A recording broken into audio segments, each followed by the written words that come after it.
أعوذ بالله من الشيطان الرجيم. بسم الله الرحمن الرحيم.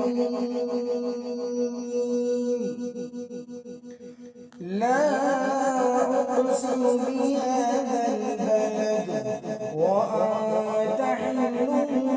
بهذا البلد ووالد وما ولد لقد خلقنا الإنسان في كبد أيحسب أن لن يقدر عليه أحد يقول أهلكت مالا لبدا أيحسب أن لم يره أحد ألم نجعل له عينين ولسانا وشفتين وهديناه النجدين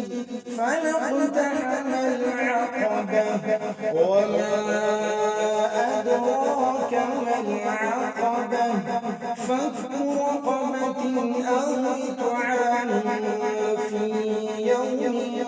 ذي مسغبة يتيما ذا